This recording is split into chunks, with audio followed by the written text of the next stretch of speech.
తెలుగు రాష్ట్రాల్లో 450కి పైగా రోబోటిక్ సర్జరీలు సక్సెస్ఫుల్ గా చేసిన ఘనత మణిపాల్ హాస్పిటల్దే. సుమన్ టీవీ ప్రేక్షకులకి నమస్తే. మరి కొత్త సంవత్సరంలో అడుగుపెట్టబోతున్నాము. సెలబ్రేషన్స్ మాత్రమే చేసుకుంటే సరిపోద్దా?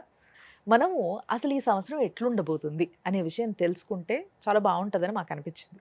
అందుకోసమే దానికి రైట్ పర్సన్ అయిన గురువు గారినే ఈరోజు పిలవడం, ఇన్వైట్ చేయడం జరిగింది మన స్టూడియోకి. ఆయన్నే మీ అందరికీ బాగా పరిచయం ఉన్న ప్రముఖ ఆస్ట్రాలజర్ అయ్యపు శ్రీకృష్ణ సుధి గారు. మరి గురుగారు నమస్తే. నమస్కారం అండి. గురుగారు మిథున రాశి. మరి మిథున రాశి వారికి ఈ సంవత్సరం ఎట్లుంటదంటారు? మిథున రాశి వారి పరంగా చూస్తే ఈ సంవత్సరం సుడిగుండం, సమస్యల సుడిగుండం అంతా మీదేనా అన్నట్లు ఉంటుంది. అయ్యయ్యో! కొంత ఇబ్బందితో కూడుకున్న వాతావరణం. ముఖ్యంగా వచ్చేసి గురుడు, హుహు. అదేవిధంగా వచ్చేసి రాహుకేతువులు కూడా. రాహు మీకు దశమ స్థానం నుంచి భాగ్యస్థానానికి వెళ్తాడు. హుహు.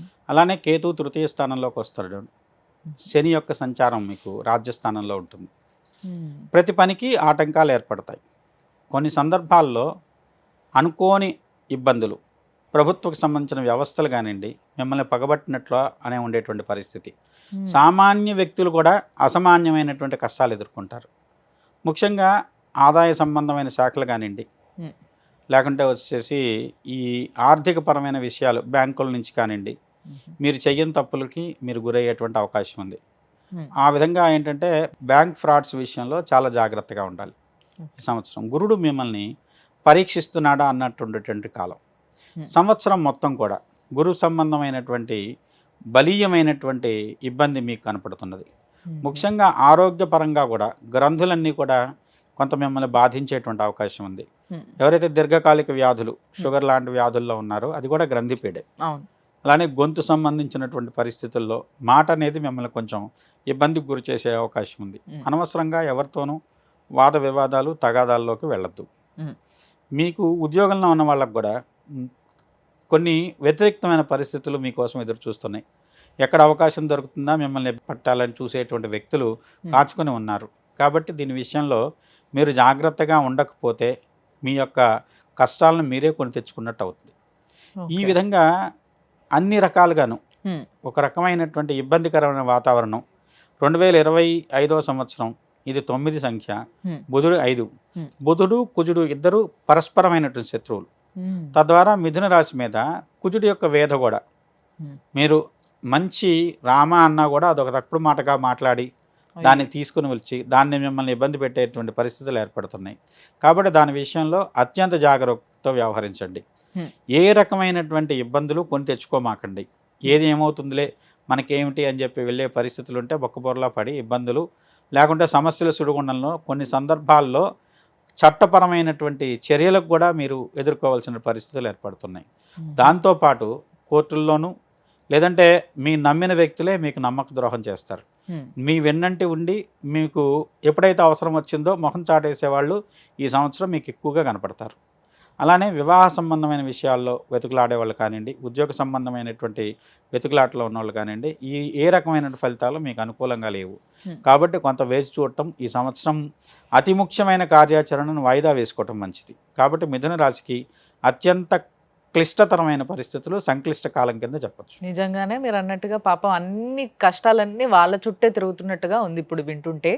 మరి వీళ్ళల్లో సినిమా వాళ్ళు ఉంటారు. పాపం కొంతమంది ఈ సంవత్సరం ఓ పెద్ద సినిమా చేయాలి, సంక్రాంతికి రిలీజ్ చేసుకోవాలి, లేకపోతే ఇంకో పండగకి రిలీజ్ చేయాలని వెయిట్ చేస్తూ ఉంటారు. సో వీళ్ళు ఏం చేయాలంటారు? మరి వీళ్ళకి ఎట్లుంటుందంటారు? గురుగ్రహ శాంతి చేసుకొని ఫలితం అంత గొప్ప ఫలితం వస్తుందని కాకుండా ఏదో రకంగా సామాన్యమైన ఫలితాన్ని కూడా గొప్ప ఫలితంగా అనుకుంటే మంచిది. ఎక్స్‌పెక్టేషన్స్ పెద్దగా పెట్టుకోవద్దు, జాగ్రత్తగా ఉండాలి జాగ్రత్తగా అంటారు. వెళ్తే మంచిది. మరి విద్యార్థులకు కూడా కొంచెం కష్టకాలం అని చెప్పొచ్చు. రెండవ ఛాన్స్ చూడవలసి రావచ్చు. అయ్యయ్యో! అంత ఇబ్బంది ఉంది గురుగ్రహం వల్ల. గురుడు వ్యయంలో ఉన్నాడు, విద్యాకారకుడు. హ్మ్. అలానే వచ్చేసి 9 సంఖ్య మిథున రాశికి అంత అనుకూలమైన సంఖ్య కాదు. హ్మ్. తద్వారా ఏంటంటే 9 సంఖ్యతో వీళ్ళని కొంచెం ఇబ్బంది పెట్టేటువంటి అవకాశం ఉంది. ఓకే. అందువల్ల ప్రతిదీ కూడా వీళ్ళకు ఏ రంగమైనా కావచ్చు. అసలు వివాహం చేసుకోవాలంటే 2025 చేసుకోకపోవడం మంచిది. ఓకే. ఓకే. కొంచెం వాయిదా వేసుకున్నట్టయితే మంచి ఫలితాలు ఉంటాయి. ఒకవేళ తల్లిదండ్రులు ఎవరైనా మీ పిల్లలు విద్యార్థులు చదువుకునే పిల్లలు గానీ, ఒకవేళ ఈ మిథున రాశిలో ఉన్నట్టుగా అయితే వాళ్ళకి కొంచెం కష్టపడడం కొంచెం నేర్పండి కూర్చోబెట్టి. అండ్ అంతే కాకుండా ఒకవేళ డుక్కి కొట్టినా కూడా ఏమనకండి పాపం. క్షమించేయండి, ఈ సంవత్సరం వాళ్ళకి బాగాలేకపోతే వాళ్ళు మాత్రం ఏం చేస్తారులే. మరి మ్మ్. వీళ్ళు ఏ పూజ చేయించుకుంటే బాగుంటుంది అంటారు? ముఖ్యంగా గురుగ్రహ శాంతి, అలానే ఆరోగ్యం కోసం దక్షిణామూర్తి, మ్మ్. మృత్యుంజయ శాంతి చేయించుకోవటం అవసరం. తద్వారా వీళ్ళకి కొంత, అందులో రాహు కూడా, అంటే కొంత దిష్టి దోషం, వీళ్ళ దగ్గర ఏమీ లేదు, ఇబ్బంది పడుతున్నా కూడా అయ్యో పాపం అనే వాళ్ళు కూడా ఎవరు ఓదార్పు కూడా లభించిన పరిస్థితి కనపడుతుంది. దానికోసం ఏంటంటే వీళ్ళు కొన్ని జాగ్రత్తలు తీసుకోవటం, అలానే నిత్యం ఒక రకమైనటువంటి దైవారాధన, అది కూడా ఏంటంటే గురువు సంబంధమైన దైవం.